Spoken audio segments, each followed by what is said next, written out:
नमस्कार, मैं हूं रहीटार और आप देख रहे हैं आरएल टीवी इंडिया। तो आज है 28 सितंबर और दिन है शनिवार, सुबह के 6 बज चुके हैं। समय हो चुका है न्यूज बुलेटिन का। ये जानेंगे क्या चल रहा है देश और दुनिया में। हरियाणा और जम्मू कश्मीर विधानसभा चुनाव को लेकर बहुत बड़ी खबर निकल के आ रही है। वही यूपी के एक स्कूल में 2nd क्लास के बच्चे की बलि चढ़ा दी गई, जानेंगे इस रिपोर्ट में। वही दिल्ली के पूर्व मुख्यमंत्री अरविंद केजरीवाल को लेकर भी काफी बड़ी खबर है। और साथ ही यूपी के पूर्व मुख्यमंत्री अखिलेश यादव और मौजूदा मुख्यमंत्री योगी आदित्यनाथ को लेकर बहुत बड़ी अपडेट निकल के आ रही है। और साथ ही जानेंगे वैकेंसियों के बारे में, आने वाले समय में कौन कौन सी वैकेंसी आएंगी। तो चलिए स्टार्ट करते हैं आज की इस बुलेटिन को बिना किसी देरी के साथ। उससे पहले बुलेटिन को लाइक कर लीजिए, चैनल को सब्सक्राइब नहीं किया है तो चैनल को सब्सक्राइब कर लीजिए। फेसबुक पर आपने हमें फॉलो नहीं किया है तो फॉलो भी कर लेना और वीडियो को शेयर करना। चलिए स्टार्ट करते हैं आज की इस बुलेटिन को। आज की सबसे पहली खबर निकल के आ रही सुप्रीम कोर्ट से। सुप्रीम कोर्ट ने कहा कि आप मूक दर्शक बने हुए हैं। दिल्ली एनसीआर में प्रदूषण को लेकर वायु गुणवत्ता प्रबंधन आयोग से सुप्रीम कोर्ट ने इस प्रकार से कहा है। यानी सुप्रीम कोर्ट ने शुक्रवार को दिल्ली एनसीआर में वायु प्रदूषण से जुड़े मामले पर सुनवाई के दौरान वायु गुणवत्ता प्रबंधन आयोग यानी CAQM को फटकार लगाई है। अगली खबर आ रही है, बारिश के चलते कानपुर टेस्ट के पहले दिन ही 35 ओवर का हुआ खेल। बारिश के चलते कानपुर टेस्ट के पहले दिन में सिर्फ 35 ओवर का हुआ खेल और बांग्लादेश का स्कोर 107 हुआ है। वहीं कानपुर के ग्रीन पार्क स्टेडियम में बांग्लादेश और भारत के बीच चल रहे खेले जा रहे टेस्ट में दूसरे टेस्ट मैच में पहले दिन शुक्रवार को 35 ओवर का खेल हुआ है। वहीं बांग्लादेश का स्कोर 107 रहा। इससे पहले भारत ने टॉस जीतकर पहले गेंदबाजी करने का फैसला किया, लेकिन भारत की ओर से आकाशदीप ने 2 विकेट जबकि रविचंद्र अश्विन ने 1 विकेट लिया है। बांग्लादेश टीम के सुपर फैन को कानपुर में दर्शकों ने पीटा और पुलिस ने पहुंचाया अस्पताल। यानी खुद को बांग्लादेश टीम का सुपर फैन कहने वाले टाइगर रॉबी को कानपुर यूपी में ग्रीन पार्क स्टेडियम में शुक्रवार को भारत बांग्लादेश टेस्ट मैच के दौरान दर्शकों ने कड़े तौर पर पीट दिया है। बाघ की वेशभूषा में मौजूदा रॉबी पुलिस ने अस्पताल पहुंचाया और उत्तर प्रदेश क्रिकेट एसोसिएशन के अधिकारी ने कहा कि रॉबी घटनाओं का क्रम नहीं बता सका। अगली खबर रही जापान से। जापान के नए प्रधानमंत्री बनेंगे पूर्व रक्षा मंत्री शिगेरू इशिबा। यानी जापान में सत्तारूढ़ लिबरल डेमोक्रेटिक पार्टी ने शिगेरू इशिबा को देश का नया प्रधानमंत्री चुना है। रक्षा मंत्री रह चुके इशिबा का मुकाबला इकोनॉमिक सिक्योरिटी मिनिस्टर साने काइची से था। जापान की पहली महिला प्रधानमंत्री बन सकती थी। इशिबा को रक्षा नीति विशेषज्ञ माना जाता है और उन्होंने नाटो के एशियाई संरक्षण का प्रस्ताव रखा था। वहीं केंद्र ने त्योहारी सीजन से पहले बढ़ाई असंगठित क्षेत्रों के कामगारों की न्यूनतम मजदूरी दरें। केंद्र सरकार ने त्योहार की सीजन से पहले असंगठित क्षेत्र में कामगारों के लिए न्यूनतम मजदूरी दरों को बढ़ाने का ऐलान किया है। बढ़ोतरी के बाद एरिया में एक कंस्ट्रक्शन, स्वीपिंग और क्लीनिंग और लोडिंग और साथ में अनलोडिंग का काम करने वाले अकुशल मजदूरों की मजदूरी 783 प्रति दिन यानी 20,358 महीने और अर्धकुशल मजदूरों के लिए 868 दिन और साथ में 22,658 यानी कि महीने के हिसाब से। वहीं कुशल मजदूरों के लिए 954 और साथ में 24,804 रुपए महीने होगी। वही अगली खबर आ रही है केंद्र सरकार को लेकर। केंद्रीय सरकार स्वास्थ्य योजना में हुआ बड़ा बदलाव, केंद्र के लाखों कर्मचारियों को मिलेगा फायदा।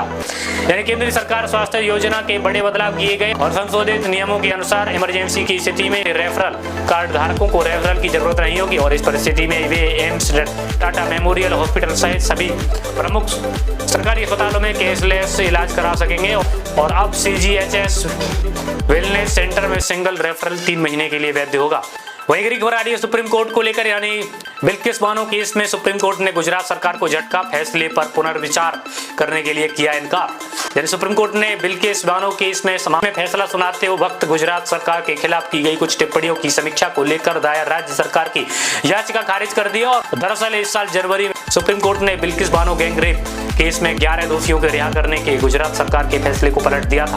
वहीं अगली खबर राजस्थान से। राजस्थान में कांग्रेस से बीजेपी के आए पार्षदों का किया गया शुद्धिकरण और छिड़का गया गंगाजल। यानी जयपुर राजस्थान में कांग्रेस से बीजेपी में आए पार्षदों का शुद्धिकरण किया गया। हवा महल राजस्थान विधानसभा सीट से बीजेपी विधायक बाल मुकुंद आचार्य ने पार्षदों पर गंगाजल व गौमूत्र छिड़का और इसको लेकर बाल मुकुंद ने कहा कि गंगाजल व गौमूत्र पर सवाल नहीं है, सनातन की परंपरा के अनुसार कांग्रेस की आपत्ति है। वही कांग्रेस नेता प्रताप सिंह व खाचरियावात ने इसे नाटक करार दिया है। वही अगली खबर आ रही महाराष्ट्र से। यानी 300 करोड़ का गबन कर वृंदावन में साधु के भेष में रह रहा था शख्स और महाराष्ट्र पुलिस ने इसको पकड़ लिया है। यानी महाराष्ट्र पुलिस ने वृंदावन यूपी के कृष्ण बलराम मंदिर के समीप 63 वर्षीय शख्स बबन शिंदे को गिरफ्तार किया है और जिस पर 300 करोड़ के गबन का आरोप है और वह करीब साल भर से साधुओं की वेशभूषा में रह रहा था।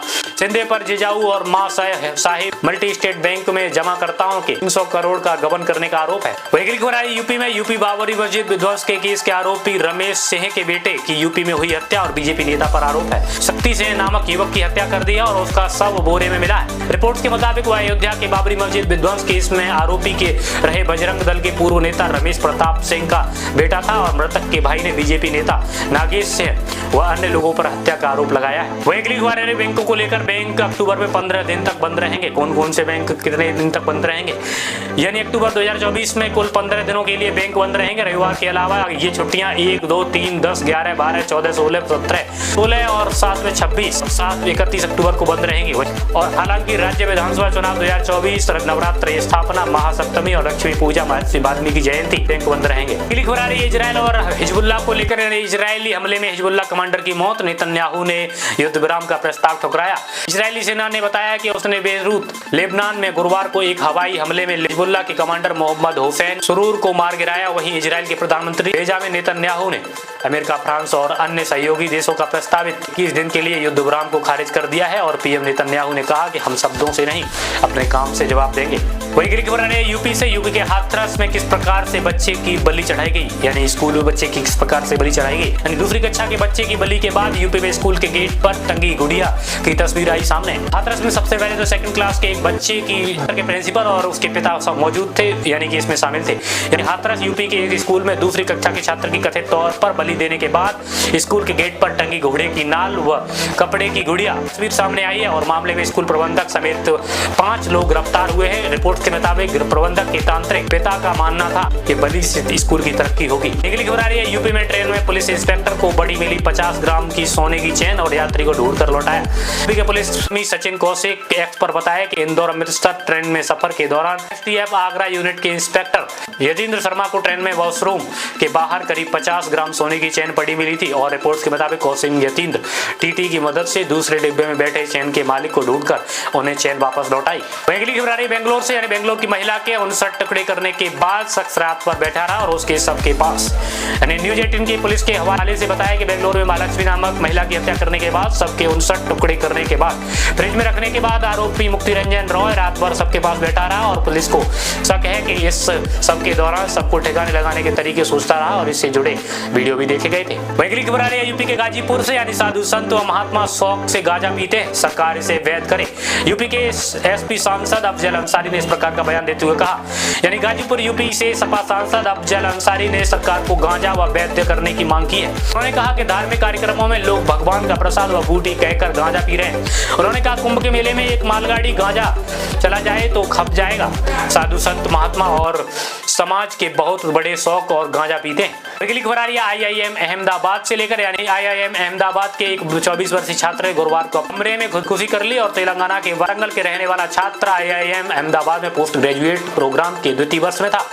पुलिस ने बताया कि वह 27 सितंबर से शुरू हो रहे आईआईएम अहमदाबाद के conclave the red bread summit का नेतृत्व करने वाला था। अगली खबर आ रही मध्य प्रदेश से। मध्य प्रदेश के सीएम मोहन यादव ने शाहपुर की घटना पर लिया संज्ञान और कार्रवाई के लिए दिए निर्देश।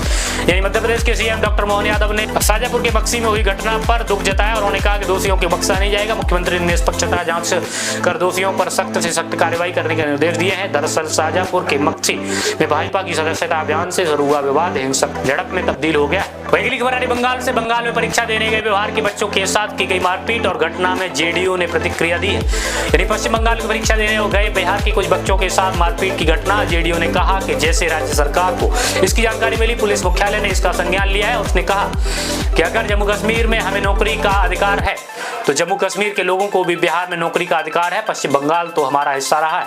अगली खबर आ रही कानपुर टेस्ट प्लेइंग एक्सआई में कुलदीप यादव को नहीं मिली जगह और वसीम जाफर हुए निराश। यानी टीम इंडिया कानपुर टेस्ट में 3 तेज गेंदबाज और 2 स्पिनर के साथ उतरी है। वहीं स्पिनर कुलदीप यादव को एक बार फिर प्लेइंग 11 में जगह नहीं मिली है और इसको लेकर क्रिकेट एक्सपर्ट्स समेत फैंस हैरान है। पूर्व भारतीय खिलाड़ी वसीम जाफर ने दोनों टेस्ट मैचों के प्लेइंग 11 को कुलदीप की जगह न मिलने पर निराशा व्यक्त की है। अगली खबर आ रही है हरियाणा से। हरियाणा में लापता होने के बाद 11 साल बाद परिवार से मिला हरियाणा का एक युवक। यानी हरियाणा पुलिस की एंटी ह्यूमन ट्रैफिकिंग यूनिट ने 11 साल पहले लापता हुए 20 वर्षीय युवक को परिवार से मिलाया है। अब्बीर और टार्जन नामक युवक की मां ने पुलिस को बताया था कि उनके बेटे के हाथ में कुत्ते के काटने और बाजू में बंदर के काटने का निशान है। लखनऊ के एक सरकारी संस्थान ने युवक की जानकारी दी थी। अगली खबर आ रही भोजपुरी स्टार पवन सिंह को लेकर भोजपुरी स्टार पवन सिंह के खिलाफ महिला यूट्यूबर ने दर्ज कराया केस। भोजपुरी स्टार पवन सिंह के खिलाफ पटना बिहार के दर्ज किया गया एक केस। यानी एक महिला यूट्यूबर ने बताया कि 23 सितंबर की रात बाइक सवार 4 लोगों ने उसे कैसी देसी कट्टा दिखाते हुए पवन और उनकी पत्नी ज्योति सिंह के बारे में कुछ ना बोलने की धमकी दी। रिपोर्ट के मुताबिक महिला आरोपी ने उसे सिर में गोली मारने की धमकी दी थी। वहीं अगली खबर आ रही रांची झारखंड से। यानी पत्नी की इच्छा के खिलाफ शारीरिक संबंध बनाने के मामले में रांची शख्स का दोषी करार। यानी रांची झारखंड में एक स्थानीय कोर्ट ने 9 साल पुराने मामले में एक शख्स की उसकी पत्नी की इच्छा के खिलाफ शारीरिक संबंध बनाने को लेकर दोषी करार दिया है। कोर्ट 30 सितंबर से उसकी सजा सुनाएगा और महिला ने साल 2016 में पति के खिलाफ दहेज प्रताड़ना का एक दूसरा केस भी किया था। वही अगली खबर आ रही है एसएससी एमटीएस को लेकर। एसएससी एमटीएस भर्ती के एक ही फोटो से भरे गए 18 आवेदन एआई की मदद से पकड़ी गई धांधली। यानी कर्मचारी चयन आयोग एसएससी की एमटीएस और central board of directorate taxes central bureau और ऑफ नोटिफिकेशन में हवलदार भर्ती परीक्षा 2024 से पहले एसएससी ने एआई की मदद से 1300 ऐसे आवेदकों की पहचान की है जिन्होंने एक ही फोटो से एक से ज्यादा आवेदन भरे और एक अभ्यर्थी ने एक फोटो से 18 आवेदन किए। वहीं अगली खबर है केंद्रीय मंत्री नितिन गडकरी को लेकर। उन्होंने बयान देते हुए कहा कि मैं पीएम बनने की रेस में नहीं हूं, मैंने अपना कोई बायोडेटा किसी को नहीं दिया है। केंद्रीय मंत्री नितिन गडकरी ने कहा कि वह प्रधानमंत्री बनने की रेस में शामिल नहीं है। उन्होंने कहा कि मैंने अपना बायोडेटा किसी को नहीं दिया है, मुझे फर्क नहीं पड़ता अगर मुझे मंत्री ना बनाया जाए, बिना किसी चिंता के काम जारी रखूंगा। उन्होंने कहा कि एक विपक्ष के नेता ने उन्हें पीएम पद का प्रस्ताव दिया था। वहीं अगली खबर आ रही चेस ओलंपियाड को लेकर। यानी चेस ओलंपियाड 2024 के दौरान भारत का तिरंगा थामे देगी पाकिस्तानी टीम।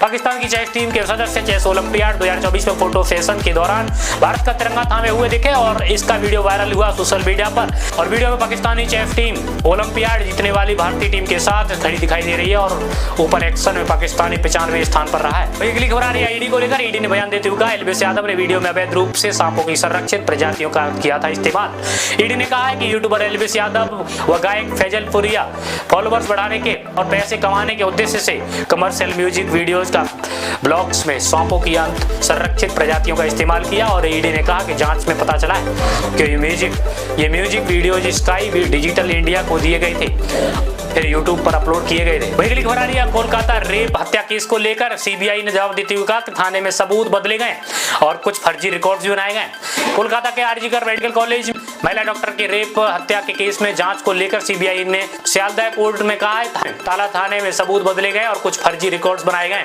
रिपोर्ट्स के मुताबिक सीबीआई आरोपी संजय रॉय के कपड़े व सामानों की जब्ती में देरी हुई। अगर इनकी जांच समय अनुसार होती तो मजबूत सबूत मिल सकते थे। वही अगली खबर है श्रीलंका की नई प्रधानमंत्री हरिनी अमरसूरिया को लेकर। यानी हरिनी अमरसूरिया दिल्ली यूनिवर्सिटी से पढ़ी है, इस प्रकार का बताया जा रहा है। यानी श्रीलंका की नवयुक्त प्रधानमंत्री हरिनी अमरसूरिया दिल्ली यूनिवर्सिटी के हिंदू कॉलेज से समाजशास्त्र में बीए ऑनर्स किया है। हिंदू कॉलेज के प्रिंसिपल अजू श्रीवास्तव ने कहा कि हरिनी 1991 से 1994 तक समाजशास्त्र की छात्रा रही हैं और उन्हें उनकी उपलब्धियों पर बहुत गर्व है। गौरतलब अमरसूरिया सामाजिक कार्यकर्ताओं और यूनिवर्सिटी की प्रोफेसर भी रही हैं। वही क्या है देश भर में स्कूली छात्रों को लाया गया है अपार आईडी कार्ड। यानी अपार आईडी कार्ड ये देश भर के स्कूलों में हर विद्यार्थी को दी जाने वाली 12 अंक की एक यूनिक आईडी है। अपार आईडी कार्ड में छात्रों की शैक्षणिक जानकारियां और उपलब्धियां स्टोर होंगी, जिससे शैक्षणिक संस्थान बदलने में आसानी होगी। हर विद्यार्थी की अपार आईडी और डिजी लॉकर से जुड़ी हुई होगी, जहां वे अपने शैक्षणिक दस्तावेज स्टोर कर सकेंगे। वहीं की खबर आ रही ग्लोबल इनोवेशन इंडेक्स को लेकर। यानी ग्लोबल इनोवेशन इंडेक्स में 2024 में 133 अर्थव्यवस्थाओं में 39वें स्थान पर पहुंचा भारत। ग्लोबल इनोवेशन इंडेक्स 2024 में भारत दुनिया की 133 अर्थव्यवस्थाओं में एक पायदान ऊपर चढ़कर 39वें स्थान पर पहुंच गया है। केंद्रीय वाणिज्य व उद्योग मंत्री पीयूष गोयल ने कहा प्रधानमंत्री नरेंद्र मोदी के मार्गदर्शन में निर्णायक नेतृत्व ने भारत सरकार ने यह उल्लेखनीय उपलब्धि हासिल की है।